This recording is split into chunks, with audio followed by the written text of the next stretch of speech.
Hello, I'm Jashikins, and welcome to another lovely episode of Jash Read. Today, actually, looking outside, tonight, we are going to continue reading Animorphs number 8, The Alien, by K.A. Applegate. Yay! I feel like I should put a little birthday hat on the Google. Oh, Minnie. I don't know. I don't know. I think it sort of like needs a hat for reasons. Anyways, let's get started. Give me liberty or give me death. A human named Patrick Henry said that. I wonder if the Yerks knew before they came to conquer Earth that humans said things like that.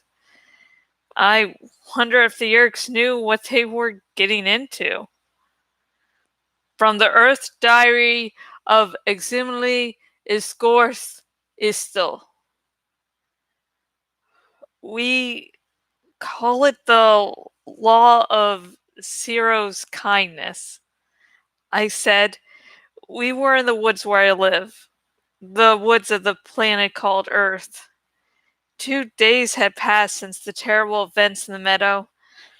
I had thought a great deal in those 2 days. I had thought about everything.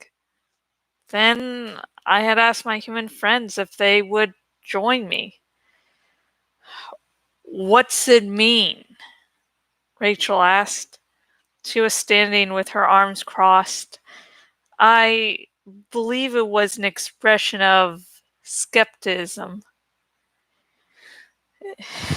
It means that we are not allowed to transfer advanced technology to any other race. I explained. It is a very important law. One of our most important laws. You don't want any competition, Marco said. You Andalites want to be able to stay on top.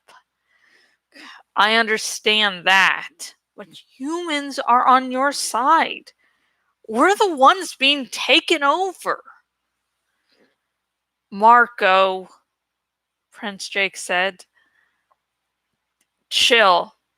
Let Axe tell his own story. Ciro was a great Andalite, a warrior, a scientist. He was in charge of the first Andalite expedition to the Yerk homeworld. I saw my human friend stiffen. Tobias flitted to a lower branch, drawing closer. Ciro felt sorry for the Yerks. They were an intelligent species. They used a primitive species called Geds as hosts, but the Geds were nearly blind, clumsy, and not very useful. The Yerks had never even seen the stars, let alone been able to leave their own planet. Cyril felt sorry for them. Cyril was a kind, decent Andalite. Oh my God, Cassie whispered. That's the big secret. That's the shame the Andalites are hiding. What? Rachel asked. What's the big secret? Cyril gave the Yerks advanced technology, didn't he? Cassie asked. I nodded. Cyril thought the Yerk should be able to travel to the stars as we did. At first, it seemed like the right thing to do, but then a species called the Nahara By the time we found out, it was too late. The entire species was enslaved by the Yeerks. Then came the Hork-Bajir, the Taxons, and other planets. Other races were falling to the Yeerk Empire. They spread like a disease. Millions, billions of free people have been enslaved or destroyed by the Yeerks because of Zero. Because of us. Because of the Andalites. For a while, no one spoke. I knew what to expect. These humans had first seen Andalites as heroes. Then they had come to be suspicious. Now I had just confirmed their suspicions. Now they would see that Andalites were not the great saviors of the galaxy. Alfengor broke the law of Sierra's kindness, though, right? Marco pointed out. Yes, but I will take the blame for him. Alfengor was a great hero. His name would be destroyed. I'm a nobody. I have taken the blame. Have I helped you and you humans become a new race of conquerors? If you become the new Yeerk someday, my people will talk about Exemeli's kindness. I'll be the one who goes down in history as the new example of a fool. I saw Rachel make a small smile and shake her head. Marco rolled his eyes. He said, "Man, and I really was getting into disliking you, Axe." I was confused. I expected them to be furious. Instead,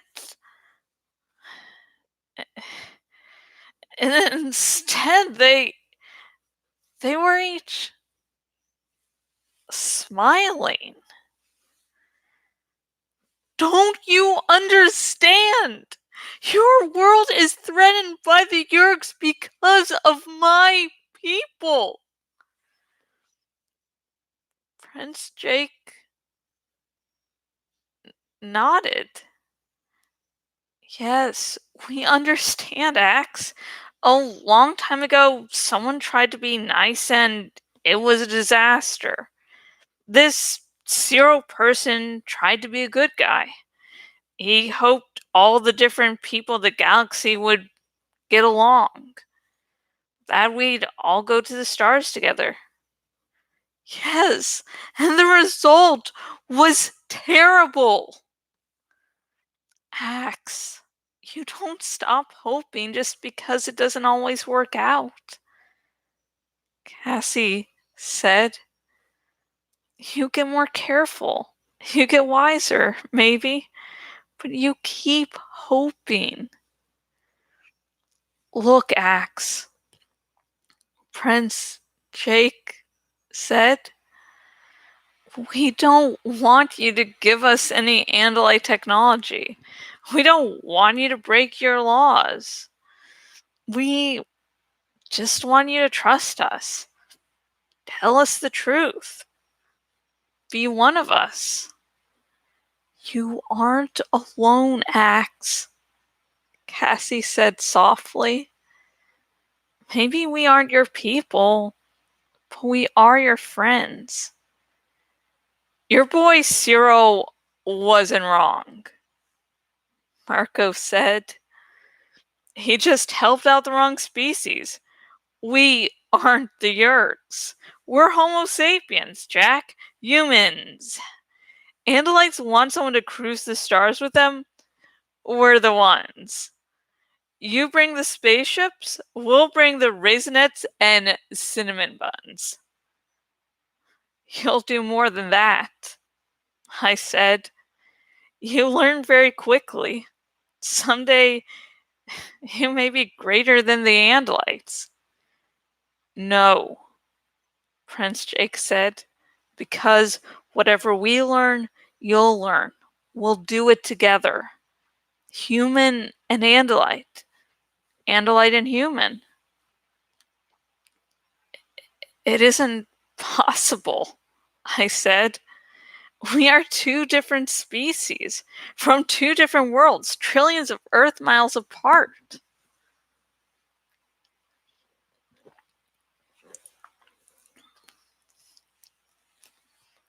Axeman, Tobias said, tell me, what does an Andalite want most? What is it you guys are fighting for? For freedom, of course, I said. And what do humans want most? Tobias said. Tobias asked. Freedom, Prince Jake said. Freedom, Rachel said, nodding her head. Freedom, said Marco and Cassie together. Freedom, Tobias said. Different bodies, different species, maybe, but who cares? We agree on what matters. For a few minutes, I said nothing. I guess I felt a little overwhelmed. Then I realized something that made me laugh. See? It's happening already, I said. What? Rachel asked. You humans are already teaching Andalites something new, I said. You're right. We fight the same battle for the same goal. The Andalites on your homeworld may not like that idea, Rachel said. No, they won't. They have their laws and customs. They think they know what's right. If I ever go home, I'll have a lot to explain. Maybe so, Tobias said, but I know one Andalite who would have been proud of you. Are you with us? Prince Jake asked. Yes, Prince Jake, I said. Don't call me Prince. Yes, Prince Jake, I said again. All right, Marco said, rubbing his hands together. Now that's over with. And now that we are finally all leveling and telling the truth, I think we have one very big question for Axe. One huge question that will put our new friendship to the test. One gigantic question. Everyone nodded in agreement. What? I asked nervously. How do you eat without a mouth? Marco demanded. I laughed. We eat as we run. Our hooves crush the grass and the nutrients are absorbed into our systems. We drink in the same way, by putting a hoof into water. Ah! So that's what the whole thing is with the morning ritual. When you stick a hoof in the water, Tobias said. Morning ritual? What morning ritual? Rachel asked. Yeah, tell us, Cassie said. Okay, I agreed. I will tell you everything. Everything I know. I looked directly at Tobias as I said that. I met his fierce, intense hawk's gaze. I wanted him to understand that I would answer his question as well. The question I knew must be burning inside him. But the question never came, and I heard in my mind an echo of Tobias's words. Different bodies, different species, maybe, but who cares? We agree on what matters. Neither I nor my shorn Tobias is capable of smiling.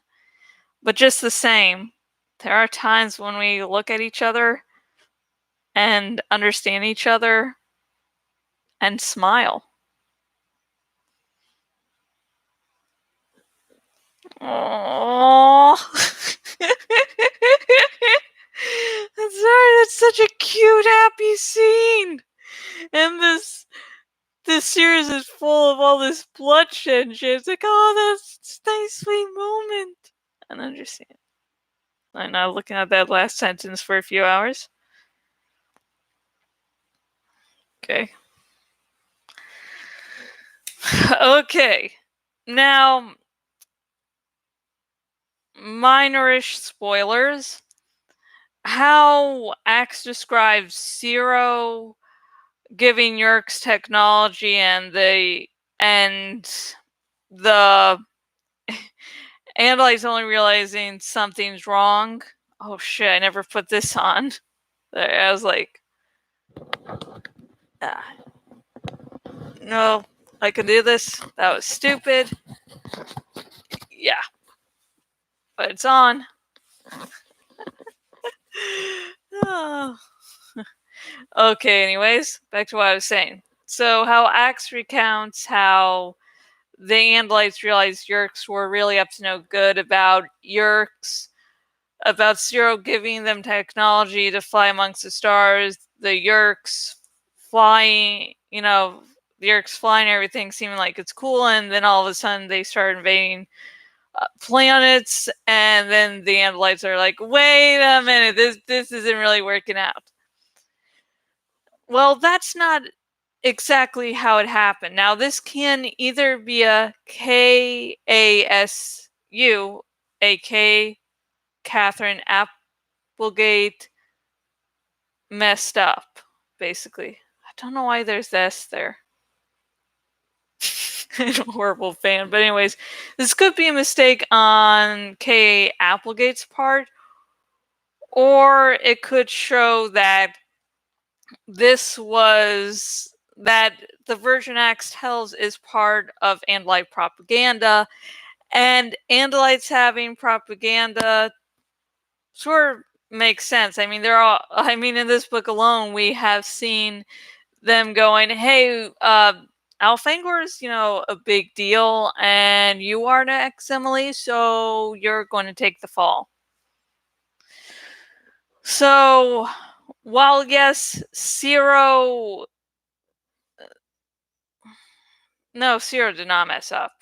Hashtag Zero is innocent. Hashtag justice for Zero. Like, once we get the other version, I will probably talk more about that. It's like, I have great opinions, but I do think the likelihood of this being Andalite propaganda is good, because it removes the blame from any other Andalite and just says, okay, it's all of this guy's fault, Zero's fault. He's going to take the fall. So yeah. Yeah. Oh god. So yeah. So, my question for you is, now that you have heard about Zero's kindness, what do you think about it? Do you, just comment down below. Let's start a lovely conversation. Also, remember, you can comment down below with anything else you noticed in this chapter, good, bad, whatever. And also, if you are on the YouTubes, please like this video if you just love the nice, sweet turn this chapter took. This is a moment of cheer that is very hard to find in this series. It's all so cute. And also, remember to subscribe, because I will be reading every book in the Animorphs series, so if you do like this series, or if you do like what I'm doing so far, subscribe so you don't miss a thing. Also, if you are on my blog and on the desktop version, yeah, dancing there. And if you're on my blog and watching on the desktop version of my blog, please choose the follow by email option so you never miss a thing again. I do fan fictions, I do reviews, mini and long form. I do analysis on other things. So don't want to miss a thing. So if you're on the desktop version of my blog, please choose the follow by email option. And I hope you had a decent Monday. Maybe this video helped cheer you up some. And until next video, goodbye. That's a creepy face, isn't it?